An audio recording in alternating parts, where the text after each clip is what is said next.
Welcome to the Sisterhood Effect, where friendship, empowerment, and connection come to life. I'm Danica. And I'm Cynthia, and we're two friends on a mission to inspire women everywhere to find their way, embrace their power, and build meaningful circles of support. This podcast is about celebrating the strength of women individually and together.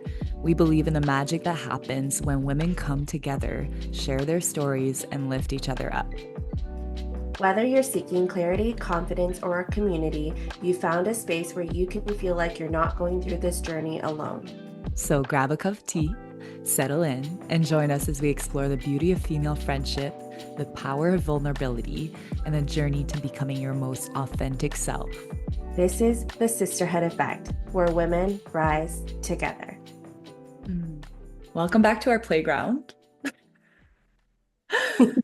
Uh, Today's episode, we wanted to talk a little bit about the energy of attracting sisterhood. So, in the past episodes, we've talked about differences between sisterhood and friendship and also the different dynamics that you could find. But something that's kind of been brought to our attention as we've been recording this podcast is how much of like a top of the iceberg these Mhm. topics are. Like when we start talking about them, there's so much more to it. And also for us, myself and Cynthia, just starting out a podcast, it is kind of a vulnerable thing to bring our ideas out there because we are also just like having these conversations and developing our ideas around these thoughts. Um, and it's happened for me and for Cynthia to be like, oh, like I said something, but actually I could have said so much more on this. And we put ourselves in a place where we have the potential to be misunderstood. And that is such it's Mhm. I think that's such an interesting concept. Like in friendship, this comes up so often when conflicts arise because of misunderstanding. And Cynthia, you experienced something really uh, with this whole topic of being misunderstood, and it actually brought you to a deeper place in your sisterhood with one of your sisters. So I'd love for you to share that story because when you shared it to me, it was just so beautiful and really explained or yeah, explained well what this misunderstanding can be like and how you can move through it to feel closer to your friend. Yeah.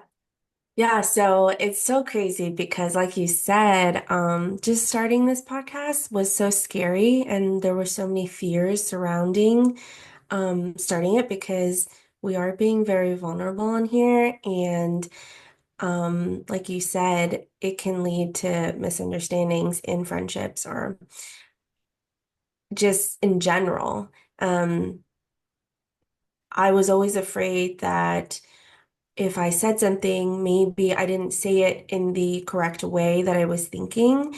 And so I was afraid that it would come across in an incorrect way or be interpreted in a way that I didn't mean. And so it's so funny that that really happened because in our first episode, when we talked about friendship versus sisterhood, in my mind, I was thinking of it like sisterhood is a group as a group of women. And I was saying that I never had a group of women my entire life until this past 2024 year. And I think that for one of my friends, one of my best friends, I would say probably like best friend, we've been friends since high school. She the way that she had heard the episode, she felt that I was saying that perhaps I didn't have any of those deep friendships, sisterhood friendships ever. And I only had like superficial friendships, which is totally not true and not what I was trying to say. But so she called me and we had a really good conversation around this. And she told me that she was very sad when she heard the podcast because she thought that I was saying that I didn't see our friendship as something like a sisterhood. And I was like, oh my God, no, like literally, if I have like the deepest friendship, it's with her. She has been with me through everything. Like, you know, she was there for me in high school. She was there for me in undergrad. When I was traveling, like, and I was in Italy, I would call her at like 2 a.m. and she would pick up and talk to me and help me. She went to my med school graduation, my white coat ceremony, my residency graduation, literally every single life accomplishment and the good and the bad. She's been there with me. So, I mean, I just had to, bring it up and also like clarify that what I was thinking is sisterhood in the sense of a group of women that support you, that I haven't had. But deep sister relationships I have had growing up, and she's a prime example. And I have those deep friendships as well, but again, on an individual level. I have many of those deep friendships, but on an individual level. And it was this past 2024 where I really discovered the sisterhood as a group uh, Hmm. phenomenon. So, Yeah, thank you for sharing that and thank you for clarifying. And what a beautiful gift it is that your friend felt safe enough to check in with you. And that really pulls back to I think it was on the first episode that I was speaking on the having the most generous assumption mhm. of someone's Yeah. intention. And there's another piece that I completely forgot to put in, which is not only having the best assumption of someone's intention, but then checking in with them, Yeah. right? So it's of like seeing, okay, something hurt me, and I don't want to fully assume that this was what she meant by this, even though that's what I heard. And the English vocabulary or whatever vocabulary you're using is not big enough to really explain everything that you're wanting to explain. Mhm. Um, so she went and checked in with you, which is fantastic. And that way she could feel like you were still there for her. So I Yeah. love that for the both of you. And there is a difference, right, between the sisterhood that you and I guess I was focusing a little bit more on the sisterhood of one-to-one friendships because I believe in that bigger whole, that bigger sisterhood. You have multiple individual friendships that you water, and how beautiful it is when a bunch of these women who want these deep friendships come together in a whole, and that's where you find that bigger whole of sisterhood, that you were kind of talking to, that you've been discovering in the past year or so. Yeah. Yeah, and I think that I'm so happy that she called me or she texted me and told me how she was feeling because like you said, like this is so brave of her because she didn't, necessarily know what I was thinking or how I would respond, but she did have the most generous assumption that I didn't mean that. And she had an inkling, she had the generous assumption that I was talking about perhaps a group and that I wasn't doing this maliciously to be like, I have no.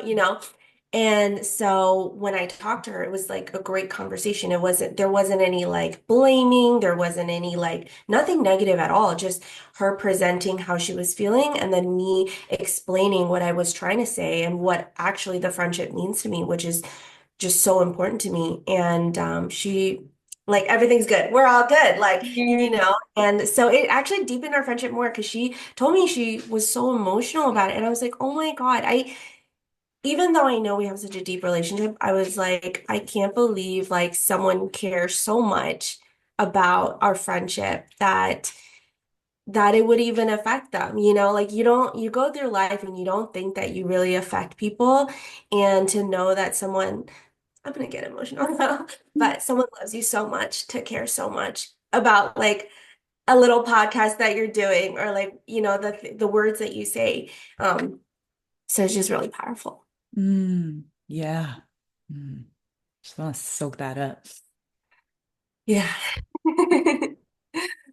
Oh, And I'm really glad that we're doing this because this just goes to show this podcast is a living, breathing project. It's not something where we're the all know-it-alls like no. know everything and it just like reading off a script, like we are saying everything correctly. We're literally just like, kind Figuring of, it out as we go, or just yeah, exactly. go So, one day at a time. You know, when we initially started this podcast, we had uh ideas for the episodes that we were gonna do. And then as we started it and as we're like in it, we've been really using our gut responses to figure out what the next episode is.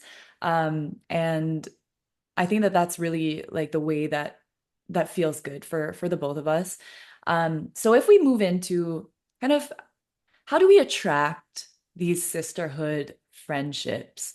Um, I know we talked about dynamics in the last episode, and part of it we touched upon was like energy mm, and how when you are holding a certain frequency, you'll attract the same frequency, you'll attract the same energy. So if you're kind of working in a specific program, you'll attract people to kind of work through that program with you. And sometimes you end up trauma bonding with people and whatnot, so you can get into those sticky places.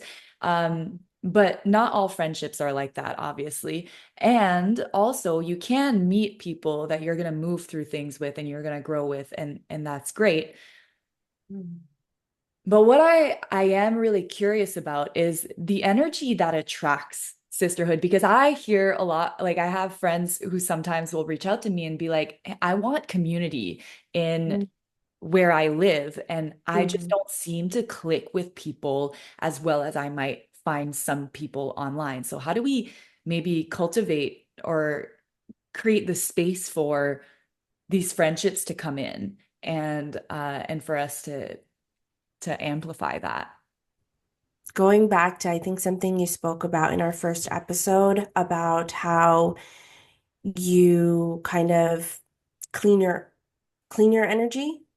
And Mm, then if you kind of have that clean energy, it attracts people with a similar type of energy.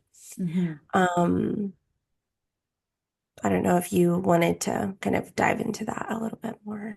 Yeah, I think also so on that point of cleaning your energy, I think what you're referring to is like just owning the parts of you that are kind of Mhm. searching for other things, like kind of searching for your needs to be met. So you have this internal responsibility for your own needs. And Mhm. you come from a place of, I think, having an intention, first Mhm. off, to want to cultivate these friendships is a beautiful place to start. Um, Mhm. and and becoming aware of triggers as they come up. Because for women, I think a lot of what has kept us apart, there's been, competition has been a huge part of this. And we've had conversations, you and I, about competition in the past as well. Um and moving through that. So I think what you were speaking of, just making sure that your energy is clean and that Mhm. you're wanting to uh, have a clean dynamic with someone would be one of Mhm. the first steps Yeah. in that.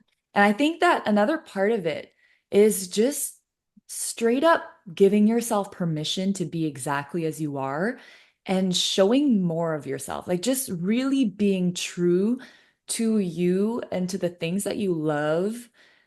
And when you are fully in your own vibe, Mhm. the right people Mhm. will be like magnets to you, Yeah. right? Like you can be, I I am so weird and outrageous and out there and playful and childlike and um loud. I take up a lot of space, right? Mhm. And so some people, it's not their cup of tea, and Mhm. that's okay. And I think a big part of it is being okay not being everyone's cup of tea. And I use this analogy of like water versus chocolate cake. Like everybody likes water, but like nobody's obsessed with water. But then when it comes to chocolate cake, like a double fudge chocolate cake, like that's my jam. I love that.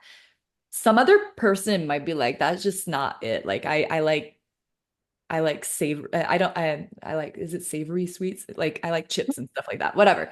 Not their cup of tea, and that's okay. And can you be Mhm. okay with not being everybody's cup of tea, but then Mhm. to just straight up be a light beam that attracts the right people for you? Mhm. Yeah, I think so. I mean, yeah, it's just like said perfectly. Like that's exactly what I think it is. Like you're not carrying all this stuff and then waiting to like unload it on someone, you know? It's like you really put in the work on yourself first, for your physical health, mental health, emotional health. And so when you kind of take care of yourself first, you kind of have this clean slate. So when you are presented in a situation, you do, I think, naturally attract people to you. Um, I think of kind of a lot of work that I've done for myself and just moving through and figuring out what are the things that I'm carrying and how to clean that basically. And so then I'm thinking because I got into pottery as a hobby, and I went to the pottery class by myself. I knew nobody there. I was just like, I'm interested in this. I want to learn. This is cool. Show up, you know, I didn't have, friends at first, but over time, consistently showing up to class, every single week. And then now I have a whole group of friends from pottery, and we all became super close. And now we're doing all kinds of stuff together. We're going to Christmas markets together where, she just had a cookie party. All of us came to the cookie party, like a cookie bake off. We kind of took care of things on our own front so that when we, I guess, came to the pottery class, we were just so kind of attracting each other's energy Yeah, yeah, absolutely. I love how naturally. I Yeah. love how you're saying you're just putting yourself out there. You're going somewhere on Mhm. your own that you enjoy going to, Yeah. right? So you're placing yourself in positions to be open to those things. So what I'm hearing is one, you want to just have the intention of Mhm. wanting to cultivate these sisterhood friendships. Two, you want to just be aware of your energy and if Yeah. you are kind of putting out this like competition front or if you have like some sort of some things to deal with, the people Mhm. pleaser, right? Whatever that is, just recognizing that that's your responsibility to deal with. And then going out of your way to go to places and do the things that you enjoy and be more you and show more of you and show more of your sense of humor and whatnot and be okay with potentially not being liked by everyone. And, you know, also with I think consistency is another thing, because especially with friendships and sisterhood, I think it really requires consistency over time Yeah. because if you don't dedicate that energy to this relationship, then it's kind of not going to progress. And Mhm. that's something that I've learned and really, really value. For example, if I make plans with one of my friends, I hold on to that like no other. I'm just like, I cannot cancel this plan with my friend because I made it. Now I know, obviously if something crazy happens, but I just like value that so much and I just will not cancel plans because I'm like, I value their time. I value their energy. So if we made a plan, then I'm gonna honor it. Yeah, yeah, absolutely. And it can be right, different friendships will require different things in different seasons of the friendship as well. Whereas, like, Mhm. if you have proximity, amazing. You guys can make plans. You guys can go for a walk. You can go to a pottery class. You can do all of these things. But then for friendships that are online, for example, like for us, we met at this retreat and now we take the time to meet up. And of course, now we have this Sisterhood Effect podcast, which is amazing because we get to meet up every week.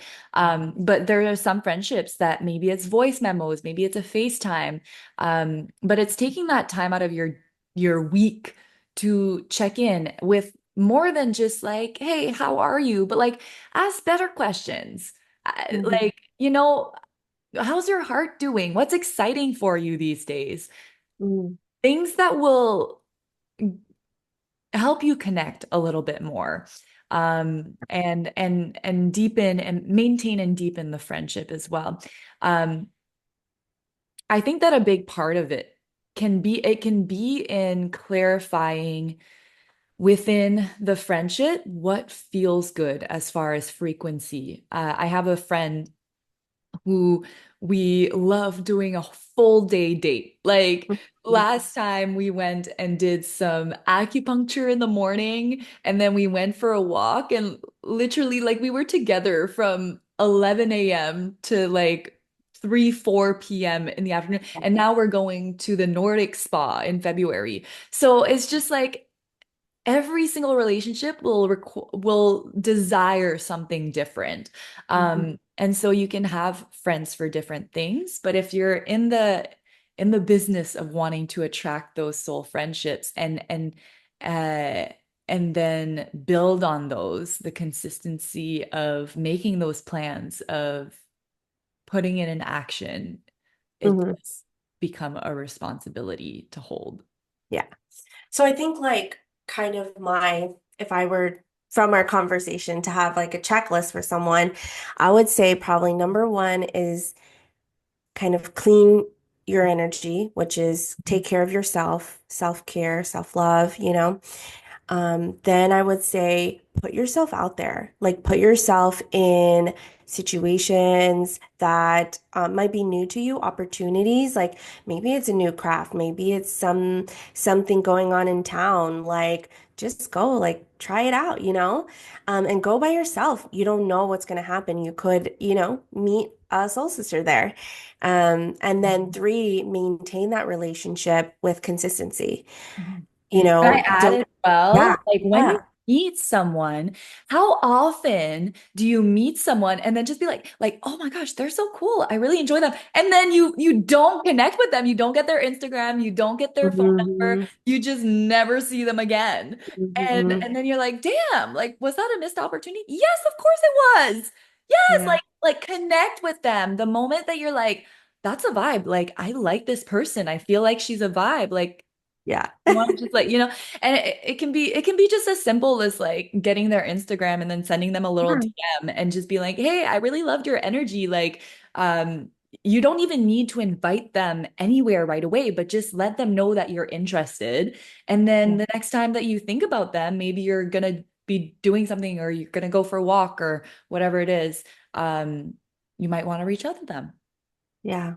Yeah. Yeah, I love that so much. That's so funny because I think the more you do it too, the better you get at it. I think Oh it's like yeah. anything that you do, the more practice you get. Like yesterday, I was at the cookie party of my friend, and there were a bunch of new people there.